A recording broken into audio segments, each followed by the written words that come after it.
Continuamos, amigos y amigas, conversando con todos ustedes de una fecha importante que se celebra durante todo este año en Venezuela, el 19 de abril de 1810. Hay celebraciones, actividades, publicaciones, hay una manera muy particular de mirar esta fecha y nosotros estamos conversando con el historiador Ángel Lombardi sobre cómo adentrarnos a tener una comprensión, si se quiere, más justa de lo que significó para el país esta fecha y comprender también el país que estaba funcionando en 1810, porque no es el mismo país que hemos imaginado o que vemos en las pinturas de nuestros pintores que hemos heredado y que hoy podemos ver en los museos. Gabriel, teníamos unos puntos pendientes. Efectivamente, uno de ellos es, que estábamos hablando en el receso, que la mayor parte de los líderes de la independencia eran blancos criollos, ¿no? ¿Pero hubo alguna excepción o todos fueron así? Bueno, en Perú, 30 años antes de los movimientos proindependentistas, va a suceder el mayor movimiento proindigenista, el de Tupac Amaru, frustrado, fracasado, pero que va a ser un movimiento. Recuerda que en Perú la población es mayoritariamente indígena y va a tener importante eco. Tanto es así que en la Nueva Granada, en la zona del Socorro y después en la provincia de Maracaibo, parte de unas consecuencias de lo sucedido con Tupac Amaru van a llegar al país. Pero son movimientos, más que hablar de independencia absoluta, lo que procuraban eran mayores niveles de autonomía, ¿entiendes? Es decir, la independencia es un concepto ilustrado, no es un concepto... De total ruptura. Sí, no, eso, es un concepto ilustrado más que de total ruptura. El problema es que cuando los sectores sociales que participan en la independencia se lanzan a ese proceso y se involucran en ese proceso, ninguno tenía la certeza de cómo iba a terminar lo que comenzó. Y esa es una de las tragedias que tiene la independencia y nuestra historia, ¿no? Ahora, yo veo una ironía en la celebración del Bicentenario, que es que 200 años después, los gobiernos que más promueven este Bicentenario, y entre ellos está el gobierno de Venezuela, tienen que enfrentar también, aparentemente, nuevos movimientos independentistas. El caso del Zulia.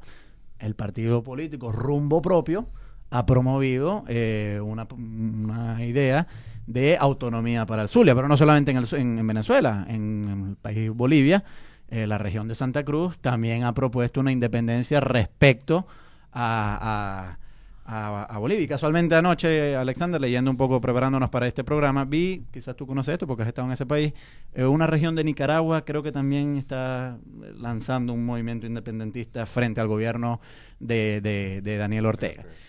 La pregunta que viene, por lo menos a mí y a muchos venezolanos, si fue lícito para Bolívar independizarse de España, ¿por qué no es lícito para el Zulia independizarse de Venezuela o Santa Cruz de Bolivia? Yo la respuesta te la daría dependiendo de las circunstancias y sin caer en los endiosamientos comunes. Es decir, porque hablemos de Bolívar, Bolívar no es ningún dios. Bolívar fue un hombre que tuvo sus virtudes y también tuvo sus errores y fracasos.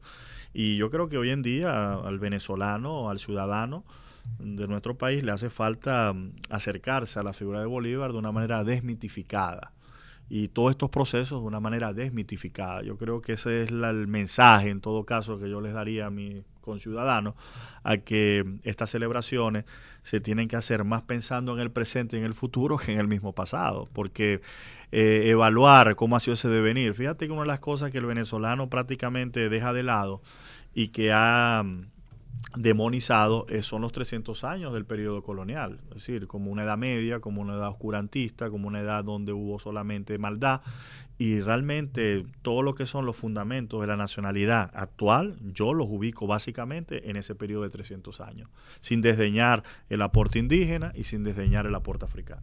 Hemos hablado del endiosamiento de Bolívar. Obviamente hay un culto a Bolívar. Bueno, yo por lo menos sí tengo esa opinión. Hay un culto a Bolívar en Venezuela y no solamente tengo yo esa opinión. Germán Carrera Damas, por ejemplo, tiene un libro muy famoso y Elías Pino Iturreta también sobre el culto a Bolívar y el divino Bolívar. ¿Cómo fue que se empezó este culto a la figura de Bolívar? Nada, porque había que buscar una persona de prestigio, muerta. Cuando los muertos no generan tantos problemas como los vivos, ¿no? Pero aprovecho entonces, a Bolívar no se le rindió culto en vida. No, para nada. Bolívar fue un secreto admirador de Napoleón. Presenció en vivo la coronación de Napoleón en Notre Dame y él mismo, un romántico al fin y al cabo, quería pasar a formar parte de las páginas gloriosas de la historia de la humanidad. Y él mismo construyó su propia épica y construyó su propia novela. Ahí están sus escritos para desmentirme, ¿no?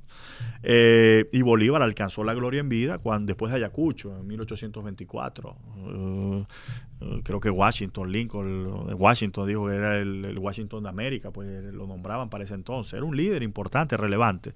Solo que Bolívar... ¿Y él no resentía que le dijeran Washington de América? No, para nada. Otra parte del mito que yo creo que nos han querido no. vender es que Bolívar era un gran antagonista de Estados Unidos. Bueno, eso es otro de los que nos dicen. Por supuesto, pero eso es posterior. Eso es desvirtuar el pensamiento de Bolívar y descontextualizarlo con otros fines distintos al original.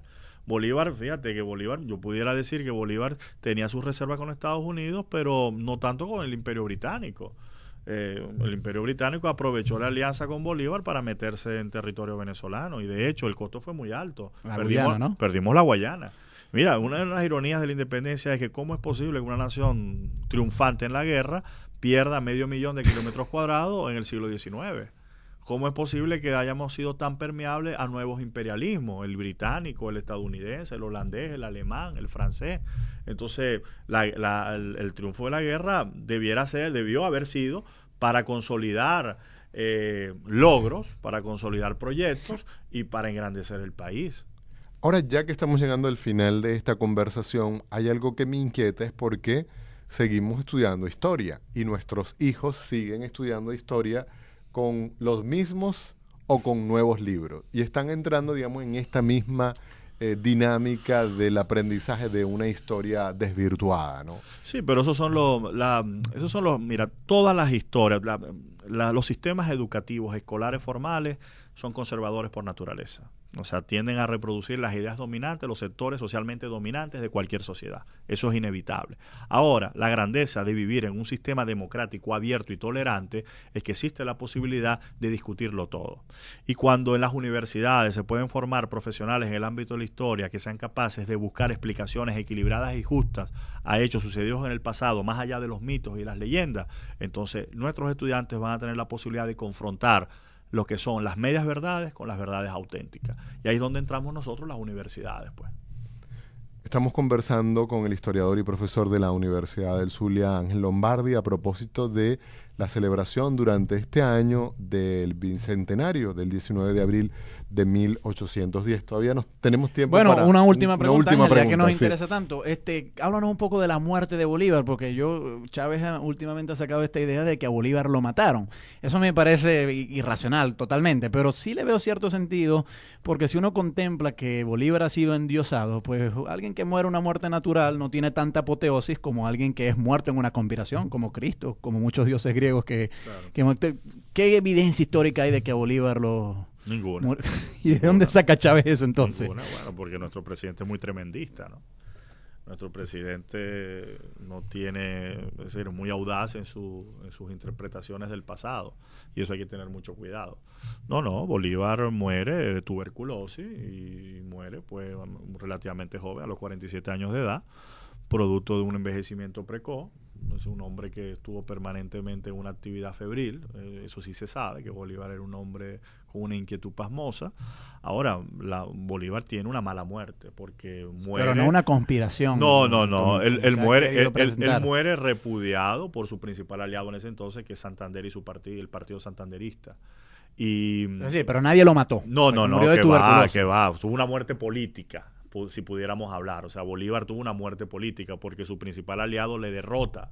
En 1828 le intentan asesinar en Bogotá. Pero ¿hay algún documento que al presidente y a sus historiadores les haga pensar que Bolívar fue asesinado? Que yo sepa, no. Que tú sepas, no. En líneas generales, y ya para cerrar, los grandes líderes de América Latina en todo el movimiento independentista terminan como Bolívar.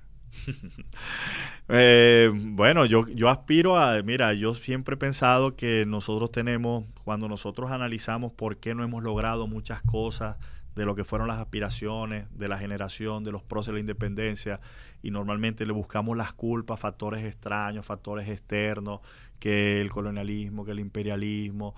Yo creo que eso es una media verdad. Si bien es cierto que esos factores han incidido en nuestro atraso, yo considero que la principal responsabilidad recae en nuestros dirigentes, en nuestros gobernantes.